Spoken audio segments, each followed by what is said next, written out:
But then we've got young people who have been, dealt the worst possible cards in life. They have been abused, exploited, assaulted, trafficked, pimped out. Just had horrible things happening to them. And it's taken something bad where either the police have intervened or someone's intervened to protect them. And then, they come to us, or they themselves have realised this is not normal and they've walked away. Welcome to the Tales to Inspire podcast.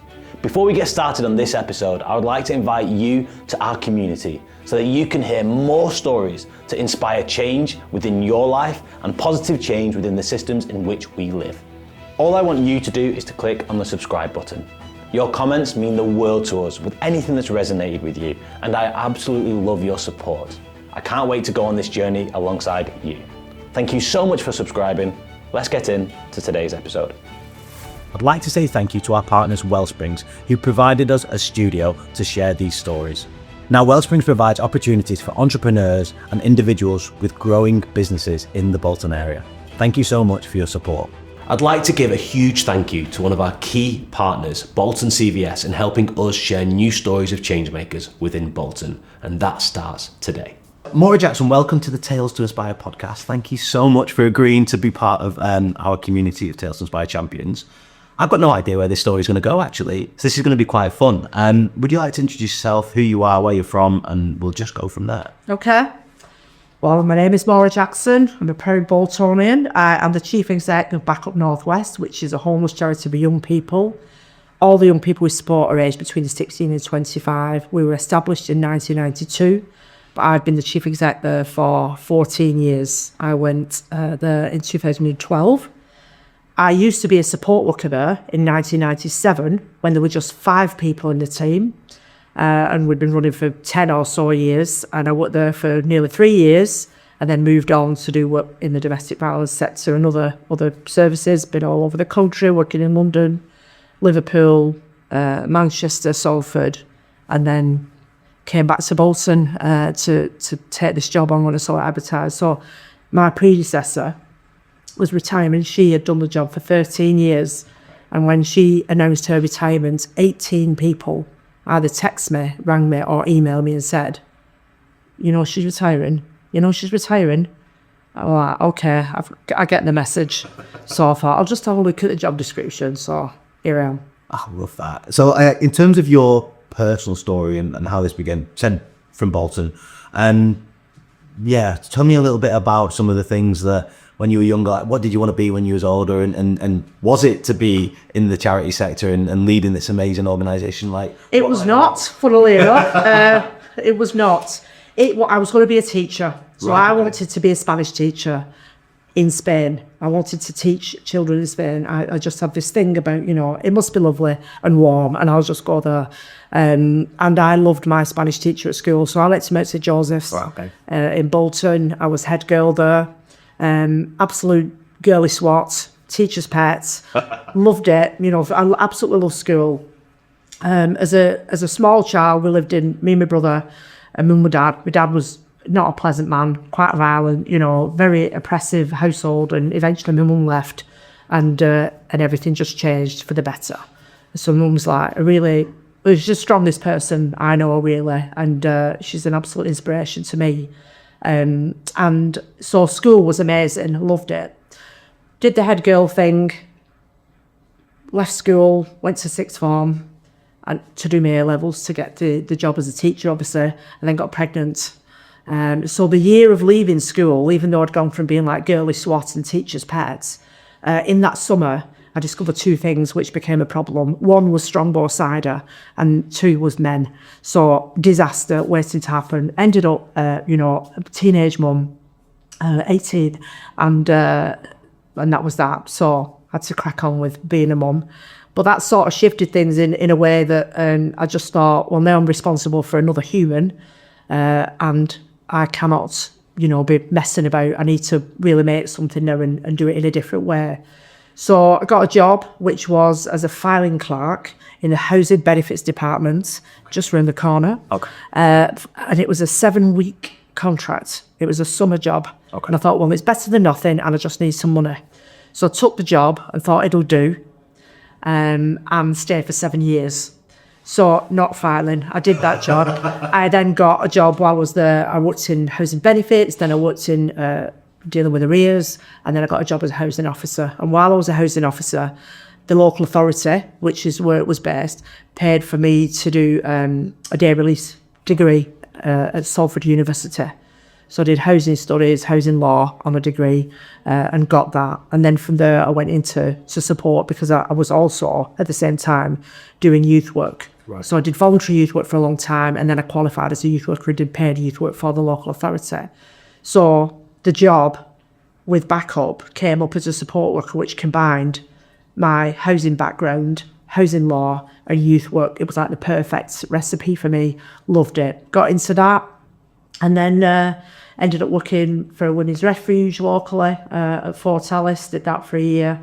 So I've gone on working always in the housing and homelessness sector. Because of that first, Yeah, I just sort of fell into it really, and then my own passions came into it with the youth work, so the support came from there. So I got loads of experience working with women fleeing domestic violence, which obviously I really resonated with and love supporting women.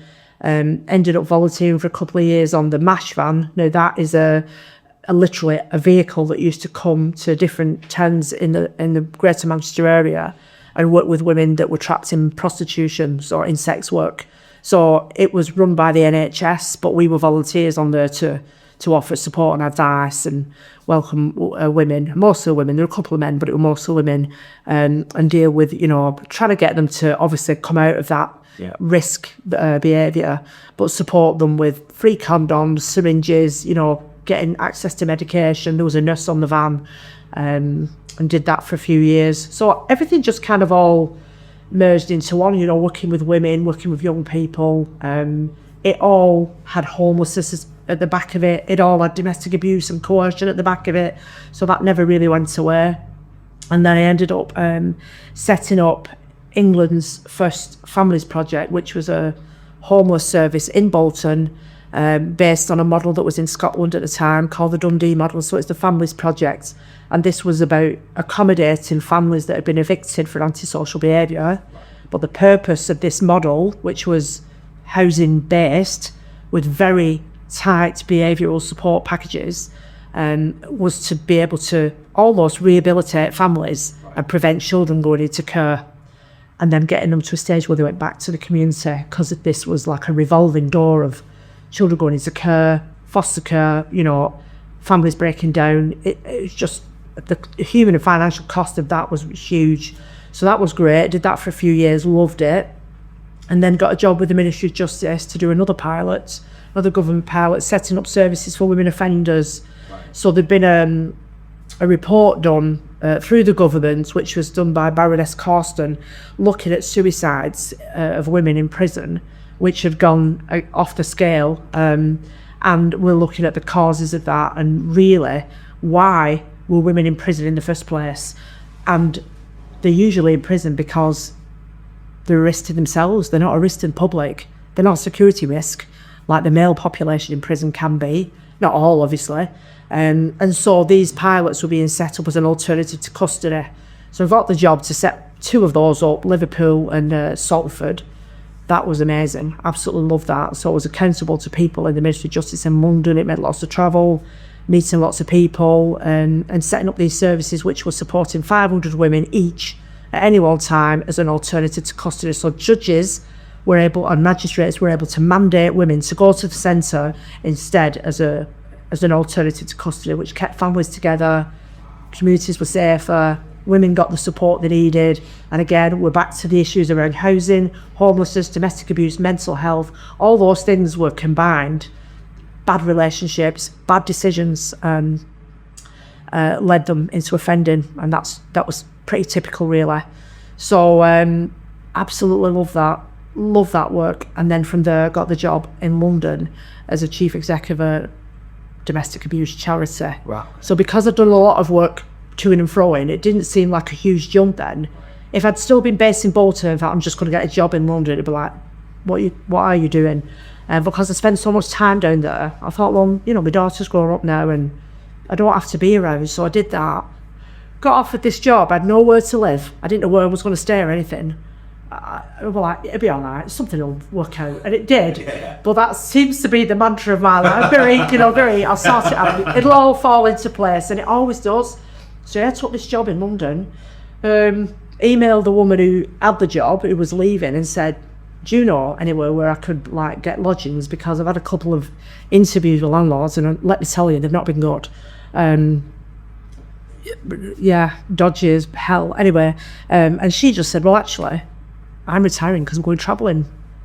You can have my place for 18 months. I'm like, get in? So I ended up lodging in this woman's flat for 18 months while she went to Vietnam and all over the place. And I'm living in a house across the road from Dominic West and Shepherd's Bush. Colin Salmon lived in the next street. I'm like, oh my God, like bumping into these celebrities in the Chinese. It's this. Love it. Yeah, I bumped into Ray Winston once in a butcher's, but I couldn't speak. I was so starstruck. Couldn't even speak. I can't imagine that. That's like the biggest regret of your life. That he's there getting his Christmas turkey, and I was like, oh. And then when he went, it was like, oh my God, what are you doing? Chasing. I couldn't do it. Ruined it. So anyway, I did that for a few years. And then my daughter had a baby. My granddaughter was born in Bolton. Right. And all roads led back to Bolton then. So it took me a year to find the right job to come back to, and it was this one. So all that experience that I had, so I wouldn't have got this job if I hadn't done the job in London, because I'd secured 2 tenders. I won 2 tenders for council contracts deal with Westminster Council and Kensington and Chelsea. And if I hadn't done that, I wouldn't have got this. But that experience was the requirements of this job. So it's like, well, that's why. That's what took me to London to get this job, to come back here, because this has been the best job of my life. Yeah. And also it brought me back to where Ruby was, who's my granddaughter. She's 15 now. So all, as you were saying, like all roads lead back to Bolton. And so that's where I am now. So in this space, and this is such an amazing journey, the societal challenges that you're coming across can be quite heavy. How do you look after yourself during that? Because I'm sure there's some tough, challenging days. It's a very interesting question, actually, and it comes up a lot because I am responsible for a lot of people's welfare. And being the chief exec or leader of any business, charity, any sector, is really lonely. It's a really lonely position to be in. And whilst you might have lots of avenues of support, it really does, it is you. And there are lots of times when you think, or I have thought, I'm swinging in the breeze here. If this doesn't work out, I mean, God help us, God help me here. And a couple of times I've made decisions where I knew they were risky, but the risk wasn't to other people, it was for me, that I would have lost my job. And I don't mean, because I've done anything dodgy or illegal, but just that the money wouldn't have been there, but at least the team were protected. So I bid for contracts, and thought, right, if we lose this contract and somebody else wins it, all my staff will be stupid, they'll be protected, but they won't want another chief exec, so I'll be gone. So I have to win this contract. Now, fortunately, I've won everyone I applied for, so we're okay, touch wood. But it is a lonely place. So I was very fortunate when I had the chief exec's job in the London charity, that they were very keen on self-care, the CEO, and they said, we want you to go and access external supervision. Right. You're dealing with literally life and death. It was a high-risk domestic abuse service, so we dealt with domestic homicides. I had to sit on 5 domestic homicide review boards, which are run by the Home Office. So if there is a death through domestic homicide, all agencies involved have to come together like a multi-agency conference and basically be scrutinised by the Home Office about your role in that, and it has to be the most senior person in the organisation that goes. So, this is not easy reading, and it's not easy work, and the women that died were people that I knew personally. I'd met them through the service. It was hard, and so I totally embraced the offer of that external supervision. It was fantastic. So when I came back to Bolton, I went to the board here and said, look, I had this there, it isn't cheap, but this is what it does. Can we introduce it as soon as I get everything sort of stable with the finances? And they said, yeah. Now, it took 2 years to get to that position, but that's what we did. And that's just standard now. So it's great because you can pick the person you want to work with yourself, but they have to be qualified, they have to be registered, they have to be on the BACP website, which is obviously where they are accountable that they're safe practitioners. You're not just chatting to your mate in a pub like offloading all your secrets. And so it's properly done. And there's accountability, and it's safe, which is the main thing. Everyone's safe in that accountability structure. And then the trustees can hand on heart know that they're doing the right thing as well, which is important for the governance of a charity. So, but really, for a long time, that was it. And I spoke to a business coach once, about 8 years ago, and she takes great pleasure in reminding me that I said these words when she asked me about self-care. And I said, I don't do self-care, I haven't got time, and it's self-indulgent. Wow. I know, can you believe that? Can you believe that I said those words? I can't believe it myself, and I have to, I mean, you know, she throws it in my face often enough, so I can't pretend I didn't say it. But, you know, I've done a complete U-turn since then, and thought, you need to practice what you preach, because I would never allow someone else that I was responsible for to say that to me. I'd be like, no, this is what we're doing. You know, you need to go home. I want you to see a GP. I want you to access counselling, or I want you to think about it, and, you know, or access services, go and have a massage, do something, get a hypnotherapy, whatever your thing is, go for a walk. But then not follow that advice myself. It's ridiculous. So I did reach a point where I thought I need to start practicing what I preach, because I'm going to burn out. But I think it takes either a near miss or possible burnout for people to think, oh my God, I've gone way too far down the spectrum, I need to pull right back. And that's what happened. I got so stressed at one point that I thought, it's stupid. It's not smart. It's not, is it? And it's those crossroad points, isn't it? Those crossroad points go along, and it's like, right, you have an option there. Yeah. It's like, right, am I doing the right thing to get to this point? Yeah. Clearly not. Which road am I going to take, or am I just going to return back down the old one? And it's so easy just to go back down the old one. It is. Or change yourself. Yeah, exactly. Habitual. Yeah. It's so hard to change habits. And I think in a charity, what happens with a lot of, particularly in the charity sector, because money and resources are so tight, if you're the CEO or the leader, or whatever size that looks like, whatever structure, every one of us has got to a point where you are HR, you are the finance director, you're doing the marketing, you're out there selling raffle tickets, because there is only you. Yeah. Everyone else is delivering the service. And it's only when you grow and you think, right, we've got to a crossroads now where we've got the money to invest in this. So for me, the first bit of this was finance. Yeah. So I brought people in to look after the finance, so I was able to hand that over. That's grown now. I mean, we had one administrator when I started, and she was part-time. We've now got a team of 8. We outsource our accounts and management accounts and accounting. You know, so it's a totally different structure.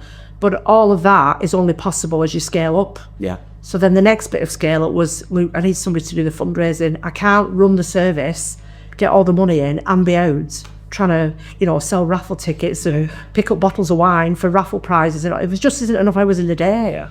But I did do that for 5 years. But now we're bigger, let's do this. So every time we've grown, and then it's like, right, let's bring in a director for the services that I can hand over, because obviously I was managing all the service delivery as well, and all the supervision that goes with that. And there are legal frameworks and best practice around that, because we're dealing with safeguarding. Yeah. You have to have monthly supervision, it has to be recorded, you need appraisal systems. They didn't exist before I got there, so I was doing all that. So you're everything to all men at the beginning, whereas now, the role, if we were to write the job description now, is totally different to what I inherited. Yeah, you put the foundation, for all the right reasons. You put the foundation in place. It's grown. Yeah. So now the CEO role is very strategic. Yeah. There is still a bit of operational responsibility. You know, we're not going to be sat in an ivory tower, just sending out instruction en masse. You know, we're getting involved, and it is still small enough to be able to do that. And that's part of our culture as an organisation. But that self-care has to be woven through everything. Yeah. And if people see the person at the top ignoring that, running around all hours, sending emails at 3 o'clock in the morning, you know, looking frazzled, and that's just going to make people feel anxious. That isn't the foundation for stability. Yeah. That's just going to make people think, what on earth is she doing? And do we have to do that? Should we be copying that behaviour? It's really not safe. Yeah. It's not. Yeah, it's not No. sustainable. It's not safe. It's not sustainable. It's not sustainable. And what do you do then? You know, say to the next person that you hand the baton over to, oh, this is how you need to work. They'd be like, get No. to hell, yeah. I'm not Well, doing and it's so interesting because in the charity sector and the industry, I know so many organisations that are supposed to be good intentioned, but all their staff are just exhausted. Yeah. And it's so interesting. Now, I really want to talk about young people. Your focus at the charity and a lot of your life has been on young people between the ages of 16 and 25. 16 and 25. Yeah. Now, when we started Tales to Inspire, and the first bit of work we actually did, which was, I didn't intend this to be an organisation, was schools and young people, is to ask us to bring the people, experts by experience, to come in and inspire young people through their stories. And then we started putting these young people's stories into books. And currently we have a partnership with Youth Lead UK and on their 12-week Young People's Leadership Programme, where we provide the speakers. They're amazing. They're really, really cool. And we do documentary films, and it's so much, but the narrative of young people within society feels like they're lazy, they're bone idle, it's all on them. There's also no hope for the future, and they love this AI and technology. They don't want to go outdoors. And I'm getting the conversations I'm having with these young people That's not true. flipped on its side, or like upside down. So in terms of the young people that you come across and what you're finding, because obviously you're focusing so much on that age range of young people, like what are you finding with the young people that you're coming across? The young people they're inspiring. I mean, they're a joy. So we've got young people, they're all aged between 16 and 25. Many of them come to us under 21. So they'll be 16, 17, 30% come through the care system. So they'll have lived in a children's home or foster care or kinship care or some arrangement like that. And then the rest are with us because of some sort of family breakdown. So either, you know, there's conflict with step parents, or there's overcrowding, or it could be that someone in the household has got debilitating mental health issues, or it's not safe. It might be that the parents are addicts, they've got problems with mental health issues or learning difficulties, or that the young person's got those issues. Either way, something's not working in the family home and there's an incident. But then we've got young people who have been, dealt the worst possible cards in life. They have been abused, exploited, assaulted, trafficked, pimped out. Just had horrible things happening to them.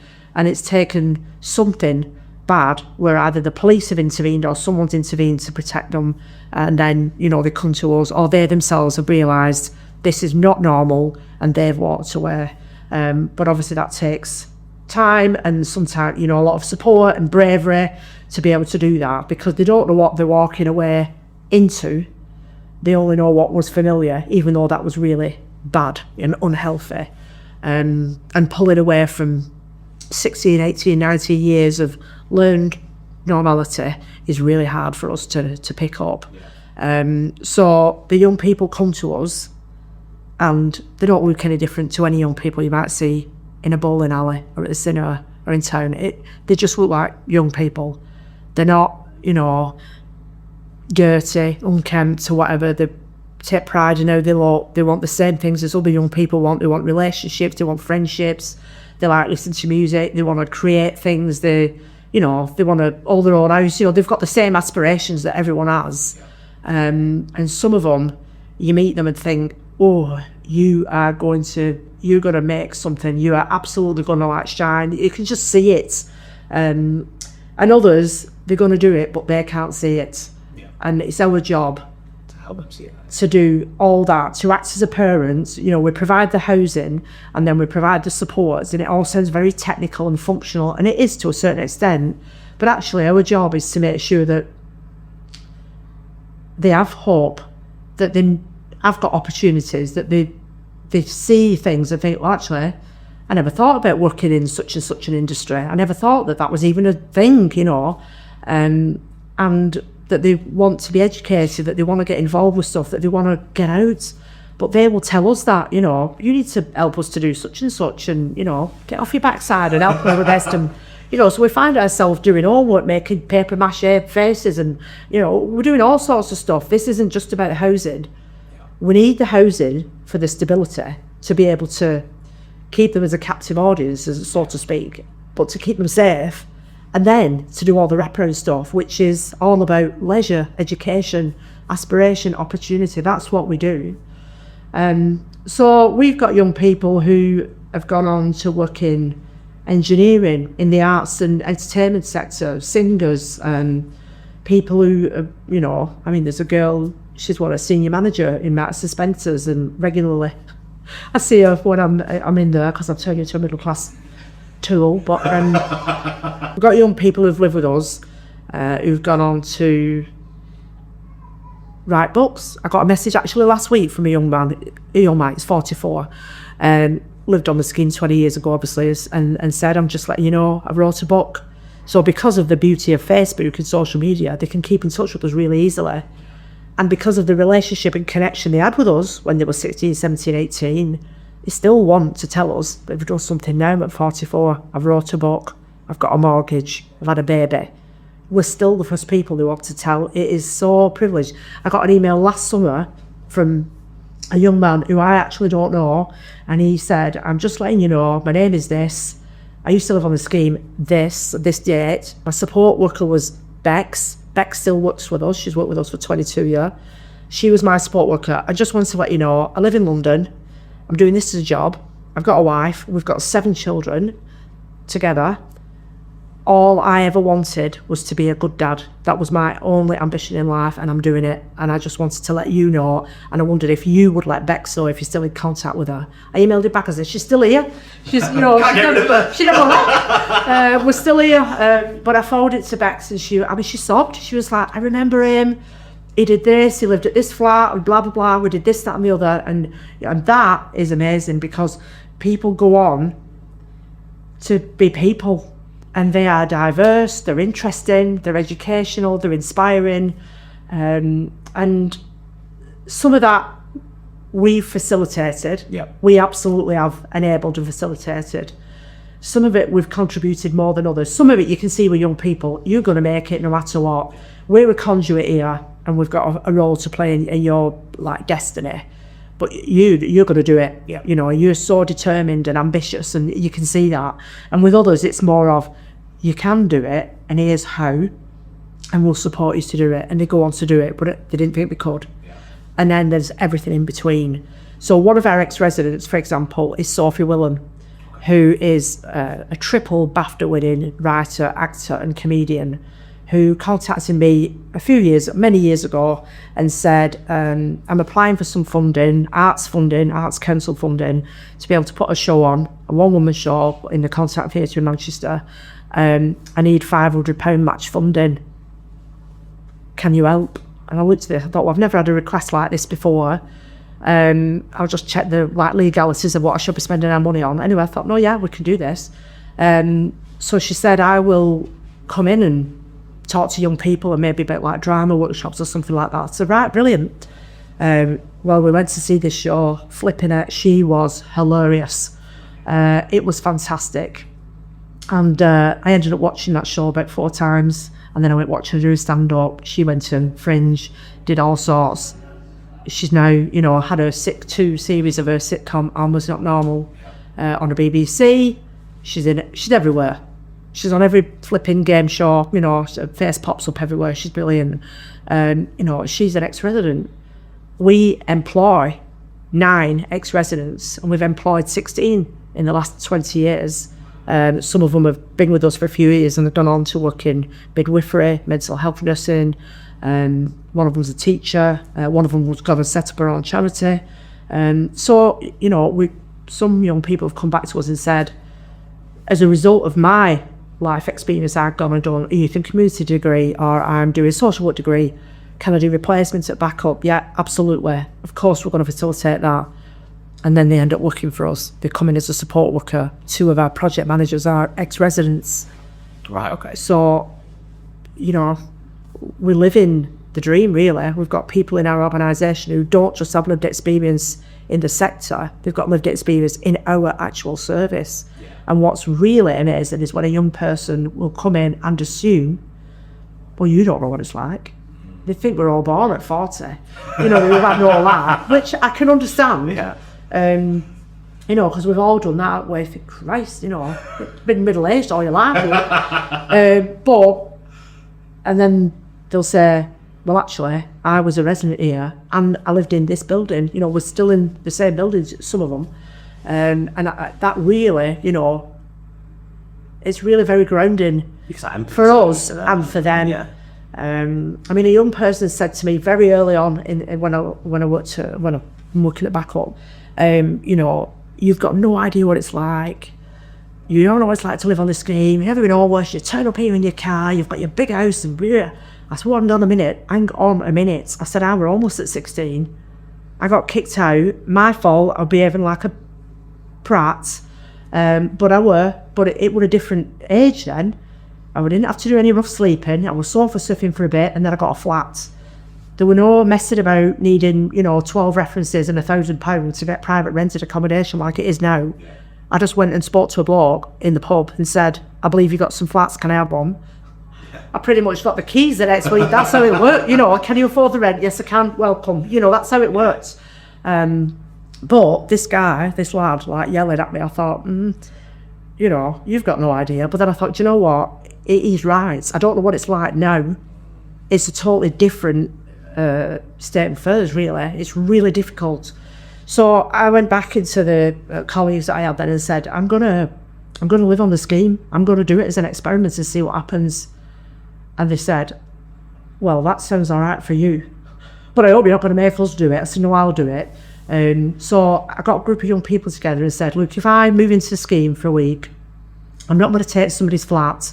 It'll be a flat that needs decorating, so I'm not like using up somebody's resource. I'm just going to do it for a week as an experiment. What am I allowed to bring? What possessions?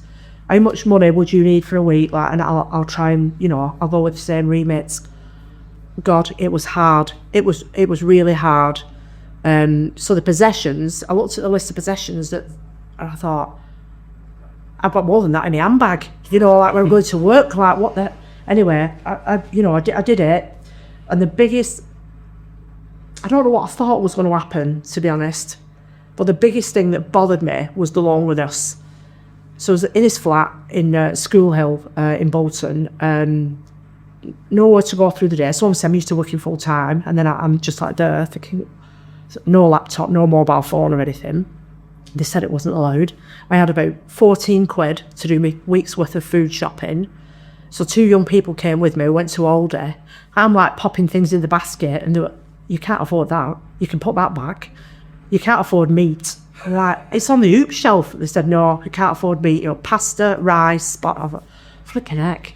By day 5, I thought, I'm going to go stir crazy. The TV aerial wouldn't work in the flat. So all I could get was a cooking channel, which I felt was an absolute Mickey take because I had more food. It's BBC Good Food Shop. I thought, don't. And Babe Station. I thought, this is seriously. I had to ring the support worker up and say, if I was a genuinely young person, is this what we're offering them? 2 channels on the television when they've got no money to go anywhere? The telly's the lifeline. I'm sick of watching BBC Good Food Guide. It's brought, we've reported it, and I just thought, actually, this is what they experience. It isn't good enough.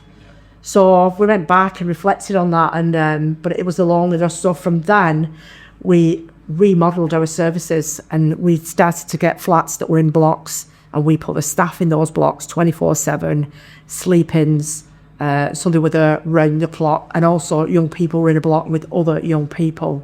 Now that brought a different set of challenges to manage sometimes, but in the main, it's 1,000% better than having dispersed flats all over the community where you are on your own. So is that all your accommodation are now all together? 50% of it is. We still have the dispersed flats, but they're for people that have lived in the communal settings, who've had some experience of independence, semi-independence, with people there as a backup all the time, and then they move into the independent stuff. Whereas then, when I first took this job on, that's all we had. That was the whole model.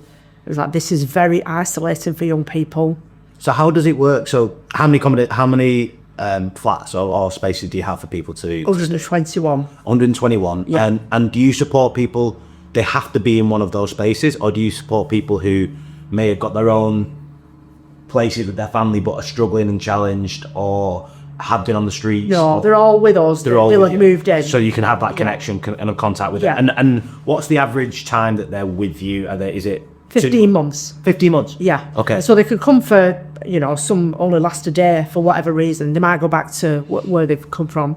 But the average is 15 months. The longest is 2.5 years, but that will be a couple of different projects. They wouldn't stay at the same place for that long. That would be, that's just going to create dependence and institutionalise people. So we've got 5 different services, and each service tailors the support at a different level. So we've got high needs, intensive support at one end, right through to pretty much independent living, and they're visited 3-4 times a week in their own flat in the community. Right. And then we work with them to move them all. Right, okay. Into their own place, and then we'll offer resettlement support for a bit afterwards, a couple of months, just to make sure they're in, they've got everything they need, and there's no barriers to be able to sort of stay there and live independently. And that's the kind of end result. We have a 86% success rate with that, which is high, despite the complexity of the issues that young people are dealing with, because pretty much 100% have got some issue around mental health or well-being, certainly. 100% need support with finances, and some of them are already in debt, or they owe money to this, that and the other. No budgeting skills, no income actually, so we have to sort all that out as well. Other people will have physical health issues, or we're working with them on relationships. And then there's the whole aspects of getting them to a position where they're accessing the right education, training, employment, so we want to be doing that towards the end and make sure they can sustain themselves when they move. Some young people come to us, they're already working, they're already on an apprenticeship, they're at uni, and something's happened in the family home, and our job is to be able to get them to maintain that the homelessness doesn't interrupt the path they're already on, if you like. Yeah. So that is always a thing. But I think this year, 2025, we had the highest number of young people leaving the accommodation to move into university than we've ever had. We always have a few every year, but I think this year we had 11, and that was the highest we had that all moved out at the same time. That's amazing. Yeah. So you say, once again, instantly you think, young person, homeless. I don't think university. No. And it's taking the mindset out of the box. Yeah. Now on this sphere, the last thing that really around this I want to talk about is these people when they find themselves in these situations. Is there something better we can do as a community, as a society? Is it a family thing, and that's just the way it is, and it's always going to be like that? Is there anything that you see that actually we can do better at? It's hard, this, because prevention really is better than cure, and we're the cure. We're the prevention in one aspect, because we're preventing young people from ending up becoming lifelong service users, rough sleepers, dead, in prison, all those outcomes that happen to people that don't get the right services at the start. So that we are prevention in that window. But even before us, to prevent people to reaching us, you're going back to education, early years support, probably 2 generations, maybe even 3. So I'm not sure that there's an answer for that, because Not a short-term one anyway. It isn't a short-term one, and it would be something that would have to be massively resourced. The way that families dynamics are, they're so different, and that's not a bad thing. I just don't know how that would be. It'd have to come from like an absolute government level and then a community level. Even the way that communities interact with each other is different. Yeah. There was a positive shift during COVID, and I think we've lost that again. We've gone away. It fizzled out, didn't it? Yeah. Looking out for people and all that sort of stuff. And people are very private. It's just, I don't know. I just don't know that it's possible, actually. Mm-hmm. I don't want to sound defeatist, but I think if people champion good education around relationships, what's acceptable, but that's around better parenting. Yeah. And that goes back to education, and it goes back to role modelling. If people have seen bad parenting, at what point do you get to intervene with them when they become parents, when it's too late? It's really, it's a really difficult thing to answer. Yeah. It's hard to be trained to be a parent, right? How are you going to influence that? Some big questions. It's huge. Honestly, it's making my head fall off. But it is. We don't have to. Some of the toughest questions don't have immediate answers. They don't, and it'd be decades. It'd be generational impacts. But it is about coming back to a position of how do families keep children safe, and that has to be the priority. How do you design your family unit? How do you pick the right partner? What you're going to put up with? What behaviour's tolerable? What is unacceptable? You know, you might not think you're in a domestic abuse situation, but you really are. And so all that requires education. But, you know, the thing that really, I mean, I know when I'm talking about this now, but in terms of domestic abuse and the fact that I've had so much experience of it, like firsthand, myself as a witness and a victim of it, but then also working in that sector for such a long time, I still cannot comprehend how we as a society tolerate it. We don't tolerate sex offenders. We don't, there's no empathy, there's no, there's two sides of it. No. If someone is a convicted sex offender, paedophile, that is it. Now, they've got their own kind of issue to deal with in terms of whether or not they deserve rehabilitation, etc., etc. That's a whole separate debate. But there's none of that with domestic abuse perpetrators. Or I think, you know, I think the fella in the pub might be this, or I think the guy that I work with might be that, or the woman, or what. No. Why are they not held to account in the same way? Because the damage that's being caused in families then leads to homelessness. It leads to mental health issues. People are self-harming. They're self-medicating. It is massive. So the homelessness aspect would be halved if domestic abuse was stopped. It's so interesting that you say that. We work with the Armed Forces HQ in Wigan, with Laura. She's great, and we interviewed two of their individuals, their service users, and who'd been through the armed forces and came out, and both males, and one of them, we think, wouldn't know anything had happened in his life, right? And then we're interviewing him and we're giving it back to the story back to them, and I'm like tearing up, and I'm like, domestic abuse, homelessness, mental health challenges from that, but from he was the one being abused, and the challenges that he had to try and raise this awareness of, what, I don't know what to do in this situation. The only thing he did is he took himself out of his own home that he was paying the mortgage for and became homeless. Yeah. And you just wouldn't, and obviously there's so many sides to it, but like it was accepted. Like, oh, okay, well that's fine. You're the male, you take yourself out of that situation and that's it. But there's, like you said, I love the comparison that you just used there from like, if someone's like, in terms of like a paedophile, it's not accepted. Absolutely. There's no, yeah, you might have your own issues, different debate, sort yourself out, and we'll work on it. I'm not suggesting, you know, the kind of like vigilante, we all go out with the pitchforks and chasing down the street. It's not that. Yeah. I know there's still human rights and there's an element of, you know, they need help. But in terms of our tolerance as a society, it's like, no. Yeah. Yet the same damage is being done to children and adults, but actually doesn't seem to be an issue. I don't get it. It's that safety point of view. We have to get people to, and you said it, safety first, you know, safety first. And how do we get people to safety first? And I feel like we could do this interview for like 6 weeks. I love it. That's amazing. And there's so much to talk about, and it's so important. But I do want to talk about, this is your story, and there's so much more to you than work. And before we jumped on and started pressing record, we talked about comedy. And it feels like we're going through a little bit more of a light-hearted side of things. But I wouldn't have known that you're a comedian. And you probably wouldn't have known it before 3 or 4 years ago. And if you wouldn't mind, I'd love to hear that story once again. Yeah. Of you getting into comedy, how this worked out, and kind of what it's brought to your life. Well, it's, at the moment, I'm going through some kind of, I don't know what the word is.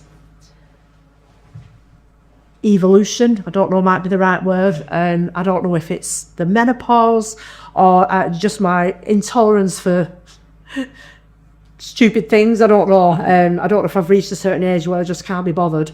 But there's a few things happening that are not work related, that are outside of my role at backup. I've only got 6 weeks left at backup. I'm actually stepping down as the chief exec Right, okay. at the end of March. So this is a decision I made a year ago. It was not easy because, you know, you can tell I absolutely love it. I'm passionate about it. But I reached a stage where in life, I think it's time for someone else now to take the baton and grow it further, because it is in the strongest position it's ever been in. So I feel like I'm handing over a gift to someone. And that someone started on Monday and is in her transition period to take over. And I'll be handing it over. So that's brilliant. It's very exciting, very scary. So I set up a business called The Feather Fixer. So that's my alter ego. I'm called The Feather Fixer. Okay. And there is a link to this back to the comedy. But the Feather Fixer principle is that I did a keynote speech a few years ago where I used hats as a metaphor where we talk about multitasking. And, you know, when you sort of say, oh, I've got my HR hat on for this meeting, I've got my legal hat on, I've got my whatever hat on.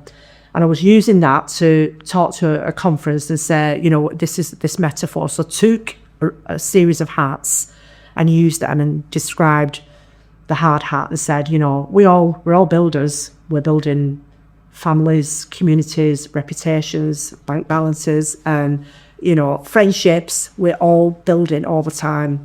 And so we're wearing this hat when we're doing this, this and this. And I went through the different hats. So like a policeman's hat, a sailor's hat, a few other different ones. Anyway, the final one was a huge feather headdress, like an indigenous tribal headdress. And I asked the audience and said, were you aware that the reason why these are even a thing is because the warriors would come back from a war or a battle or whatever, and every time they survived it, they got a feather. So inevitably, the person with the biggest headdress then became the leader of the tribe. That's how it works, because, you know, not based on popularity and not because, you know, they like making headdresses, they were creative. It's because they survived battles. So you, in my audience, I'd like you to imagine your virtual headdress. What does it look like? How big is it? How many feathers have you got? And why did you get the feathers? And that's what I used to do in these presentations. And so then that evolved in work, because I'm coaching and mentoring leaders to deliver their services at backup. It's like, oh, think about your feathers. And I thought the feathers aren't just about being strong and brave. It's everything. It's all our qualities, all the values that we hold. And so then that sort of evolved into something else. And then I just started being termed the woman that talks about feathers, because every time I turned up to an event, I put the headdress on, and, you know, it became a bit of a gimmick. I don't do that now, but so it became a thing. Then I wrote a book called Finding Your Feathers. That was published last year, which is all about leadership, but leadership in life.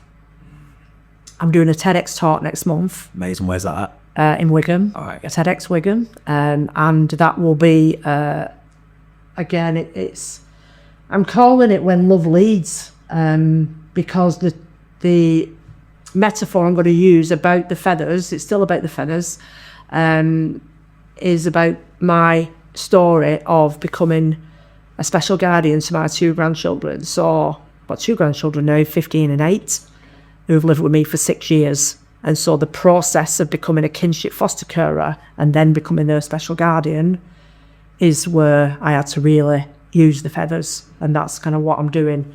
So I'm going through this kind of like thing now where, so then in the middle of this then, in the middle of the menopause and the recklessness of that, and having COVID, I was ill at home 3.5 years ago,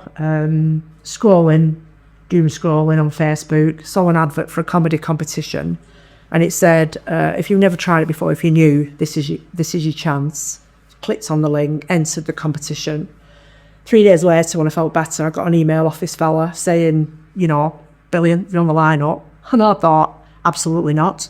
I don't know what this is. This drug-induced thing I've signed up for. So I went back. Cold all that. Yeah, absolutely. Yeah, co-affordable. And I just said, listen, you know, I work well. There's no way. And he then basically strong-armed me into doing it by saying, oh, you're only a woman on the lineup. You'd be striking a blow for the win. There's not many women in comedy. And I thought, oh, you know, I'm going to have to do it now. I can't back out. And so I did it. And to cut a very long story short, when I got there, I was the only person who'd literally never done it before. Everyone else had been doing it for 2 years, 3 years. So they all knew each other. Well, that's what it felt like. They probably didn't, but some of them did. And I just thought, what is this? Anyway, I won the competition, which then I thought, well, gave me a taste for it because I really loved it. But there were 40 people in this pub, so, you know, it's not the Apollo. We'd have to get excited. Yeah. But I thought it could be a fluke. So then a couple of weeks later, I went into a gong competition, you know, beat the frog at the Frog and Bucket, and I won that. So I thought, well, it's not a fluke. I've clearly got a bit of a thing for this, and I loved it. So for the next year, I absolutely hammered it, went all over the place, doing all sorts, because that's how you get into comedy. You've got to just go under your own steam, at your own expense, and try and do 5 minutes, 5 minutes, 5 minutes, wherever you can, to be able to build up your stage time, because you're never going to get paid unless you can demonstrate to promoters you've done that. But I got to a stage where I just thought, this is daft. I'm spending a lot of time on motorways, you know, travelling 2 and 3 hours after work or at weekends, when I'm tired anyway, to like Newcastle, Rill, London, you know, Nottingham, to do a 5-minute set. You don't get paid to say, oh yeah, I've done that. I think, no, it's not good, this. So I started setting up my own comedy nights in Bolton. I thought I can practice as much as I want then, and also I can bring other people here. And instead of him doing it for free, I'm going to pay them.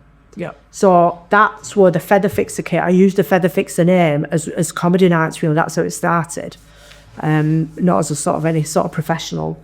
And so I've carried on doing that now. I've realised that it isn't really what I want to do as a job. I don't want to be Sarah Millican. Yeah. I'd like to go straight to being Sarah Millican. I don't want to do that journey. I don't want to do 10 years of There's got to be an easy way to this. Yeah, so, you know, I'm not saying I don't want to be next Sarah Millican, but I don't want to do that. I've got other plans. But what I just thought is, I just want to be decent. I just want to be a nice person. And actually, it's quite harrowing turning up to a pub that you're unfamiliar with, usually in the dark. You're driving on your own. You're not being paid. Sometimes you don't even get offered a drink. Sometimes you might get a soft drink. I mean, that is like, that's good standard. If somebody lets you have a Diet Coke for free, it's ridiculous. So I thought, no, I'm going to feed the acts, make sure to get paid, and run a professional night. And I'll do it here, where I've got a 10-minute commute. So whilst they're travelling, they're getting their expenses covered.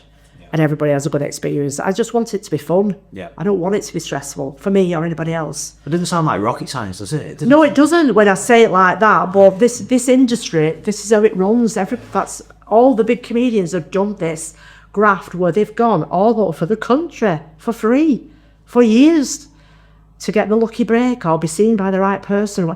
This industry takes a lot of resilience. Yeah. And whilst I have it, I just think I'm 55. I'm bringing up 2 grandchildren. I'm tired, you know what I mean? I'm working full time. Yeah. So I've set up the business now. The business has moved away from, you know, kind of comedy. And what I am doing is leadership consultancy, keynote speaking, and then I run masterclasses and mentoring for senior leaders and chief execs. Right. So that is the Feather Fixer business. How do we find out about the Feather Fixer? Is it? I'm just on a website, you know, the Feather Fixer. Nice. There's not going to be many other Feather Fixers. No. One of my mates texted me and said, Victoria Beckham has just launched an eyebrow thing called Feather Fix. I'm like, right. So I went in, pasted my name. Thought, oh no, I don't want to be like, you know, anybody using my name. So I've pasted my name. I'll sell it to the Beckhams later on and make loads of money. Yeah, if you're watching this, Victoria, take that. You can buy it for $1 gazillion.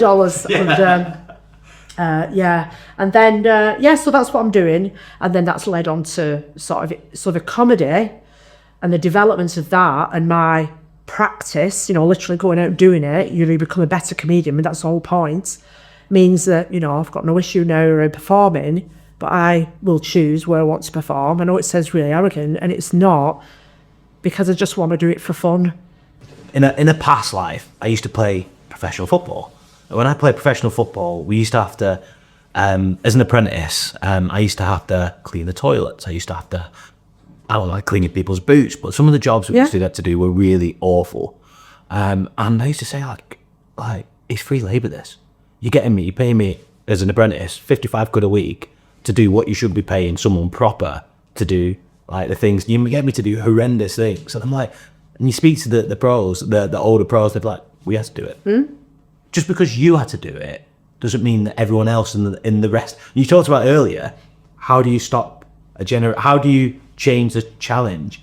Just because what's happened to get you here doesn't mean that's going to get you where you need to get to. Yeah. And those crossroad points are so important. So I think there's lots to be I think learned. the fact that I'm an older woman saying that, as opposed to, God, I've never described myself as an older woman before, but in terms of, this isn't the younger generation of comedians saying this isn't smart. Yeah. It's me saying, actually, with my business hat on, going back to that metaphor, it really isn't a good idea for me to work full time, to be a full time parent to my grandchildren, to be in the middle of the menopause, which is hell, by the way, and then think, oh, after work today, I'm going to drive to Newcastle and perform for 5 minutes in a pub full of goons. I mean, why would I do that? Yeah. Just so in 10 Just to years' say time. I've done it. You've done it. And in 10 years' time, then you'll have the right to do your own comedy show. Oh, I just thought, what do you mean I've not got the right? Don't tell me that, well, I'm from Bolton. I do it all right. You know, if I'm not stepping on anybody's toes, everybody's making money. The comedians that want to get involved, you know, have got the choice. I'm not forcing anybody to do anything. And they're building up their stage time and I get to practice. Yeah. To me, it's win-win. Win-win relationships, isn't it? Absolutely, yeah. And I booked an MC once, very experienced, very good, that's why I booked in. I can do the MCing, I don't enjoy it as much. It's not my skill set. So now, when I think about the audience and my paying customers, they need a really professional MC, they need a good MC who does all that ribbing with them and all that. I can do it a bit, but I find it stressful. So, you know, people are expecting Paul Smith and they get Hyacinth Bouquet, you know what I mean? I just think it's not the same thing. So I got this MC in, I showed him in, we're in the restaurant upstairs, this is where we're standing, here's the mic, here's the whatever. And he went, well, is this the lighting? What about this and what? I said, yeah, this is it. This isn't going to work. I said, look, this is the 50th time I've done this. It does work. I sell out every time. When I say, just go and stand at that mark and do your job, like, it'll be fine. And in the meantime, sit down and have a curry and stop moaning. And it kind of went on like that. So the other comedians come in and we're all sat, like, chatting. We're all around a table having a biryani, whatever. And then I'm like, right, 5 minutes. Okay, yeah, 5 minutes. He got up, he did his job. And then he said, I can't believe this works. He said, and I can't believe we're so judgmental. He said, I feel like I've had a night out with friends. I don't even feel like I've been working. I said, good for you. So what he did then was went away and set up a group that he runs on Facebook now where comedians get together and have a night out. They're not working. It's a social thing. They share a best practice. And he texted me and said, I've set this thing up. Will you come? Now, I couldn't make it when he did it, but he does that every quarter.